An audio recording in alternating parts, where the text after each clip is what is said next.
கற்றது உலகளவாகவும் கல்லாதது கைமண்ணளவாகவும் இருக்கட்டும்.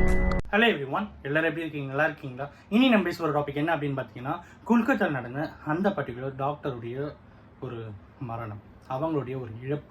அதுக்கு பின்னாடி நிறைய கேஸ் ப்ரொசீடிங்ஸ் வந்து போயிட்டுருக்கு. அந்த மாதிரி இருக்கும்போது அதில் முக்கியமான ஒரு விஷயம் என்ன நடந்திருக்கு அப்படின்னு பார்த்தீங்கன்னா, கேஸோட நெக்ஸ்ட் ஃபார்வர்டில் பாலிகிராஃபி டெஸ்ட் வந்து எடுத்திருக்காங்க. உண்மை கண்டறியும் சோதனை. ஓகேங்களா? இது வந்து சஞ்சய் ராய் அவர்களுக்கும் சந்தீப் கோஷ் அவர்களுக்கும் அதுக்கப்புறம் வந்து அந்த டாக்டர் கூட அன்னைக்கு நைட் ஒர்க் பண்ண சில டாக்டர்ஸ்க்கு வந்து இந்த பர்டிகுலர் டெஸ்ட் வந்து எடுத்துருக்கோம் அப்படின்ற மாதிரி சொல்லியிருக்காங்க. அந்த பர்டிகுலர் பாலிகிராஃப் டெஸ்ட்டில் சில கேள்விகள், ஒரு 20 கேள்விகள் வந்து சஞ்சய் ராய் கிட்ட வந்து கேட்டிருக்காங்க. அந்த கேள்விகள் என்னென்ன அப்படின்னு பார்த்தீங்கன்னா, ஃபர்ஸ்ட், பெண் மருத்துவரை பாலியல் வன்கொடுமை செய்தது யார்? யார் வந்து பாலியல் வன்கொடுமை செஞ்சாங்க அப்படிங்கிற ஃபர்ஸ்ட் கேள்வி வந்து கேட்டிருக்காங்க. ரெண்டாவது, அவங்கள கொலை பண்ணது யாரு அப்படிங்கிற கேள்வி.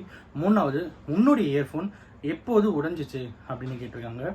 நாலாவது, பெண் மருத்துவரை இதற்கு முன்பு மானபங்கம் செய்தாயா அப்படின்ற ஒரு கேள்வி வந்து கேட்டிருக்காங்க. அஞ்சாவது, ஆர்ஜிகர் மருத்துவமனையின் முதல்வர் சந்தீப் கோஷை உனக்கு முன்கூட்டியே தெரியுமா அப்படிங்கிற ஒரு கேள்வி கேட்டிருக்காங்க. அதுக்கப்புறம் வந்து கொலை செய்த பிறகு அவருக்கு தகவல் கூறினாயா? சந்தீப் கோஷ் அவங்களுக்கு முன்னாடியே தெரியுமா? கொலை பண்ண அப்புறம் அவங்களுக்கு வந்து இன்ஃபர்மேஷன் கொடுத்தியா அப்படின்னு கேட்டிருக்காங்க. ஸோ அடுத்து என்ன அப்படின்னு பார்த்தீங்கன்னா, எத்தனை பேர் மருத்துவமனையின் கருத்தரங்கு கூடத்தில் இருந்தீர்கள் அப்படிங்கிறது, எத்தனை பேர் வந்து அந்த கான்ஃபரன்ஸ் ஹாலில் இருந்தீங்க அப்படிங்கிற ஒரு கேள்வி வந்து கேட்டிருக்காங்க.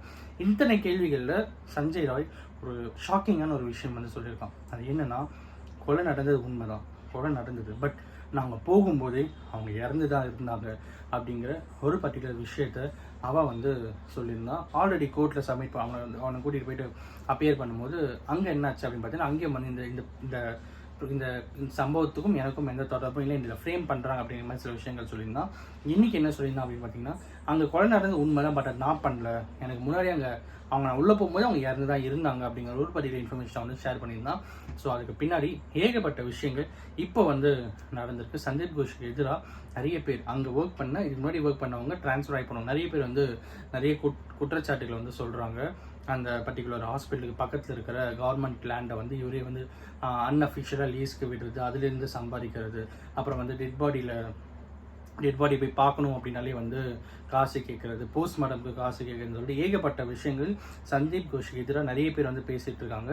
அண்ட் எல்லாத்துக்கும் மேலே இந்த பர்டிகுலர் இன்சிடெண்ட்டில் கூடிய சீக்கிரம் அவங்களுக்கு ஒரு நல்ல நீதி கிடைக்கணும் அப்படிங்கிறது தான் வந்து இங்கே எல்லாருடைய ப்ரேயராக இருக்குது. அண்ட் எல்லாத்துக்கும் மேலே அவர் honourable supreme court judges, so justice, அவங்களும் இந்த பெண்மணிக்கு நீதி கிடைச்சே ஆகணும் அப்படிங்கிறத ரொம்பவே ஒர்க் பண்ணிட்டு இருக்காங்க அப்படிங்கிறதா வந்து literally a true thing. So அவர் India is not like a thing. இங்கே எது கொடுத்தாலும் விலை கொடுத்து வாங்கிடலாம் அப்படின்னு சொல்லி நிறைய பேர் பேசிட்டு இருவாங்களே, the reality is not like that அப்படிங்கிறது தான் இன்னைக்கு இந்த வீடியோ நான் உங்ககிட்ட வந்து ஷேர் பண்ணணும் அப்படின்னு நினச்சேன். இங்கே நடக்கும் ஒவ்வொரு அநீதிக்கும் உச்சபட்ச தண்டனையிலிருந்து உச்சபட்ச ஒரு ஜஸ்டிஸ் கண்டிப்பாக சுப்ரீம் கோர்ட் அவங்களுடைய கன்சர்ன் வரைக்கும் இப்போ இருக்கிற சொசைட்டியில் வந்து போகிறது அப்படிங்கிறது வந்து ரொம்பவே ஒரு பாசிட்டிவான விஷயம் தான்.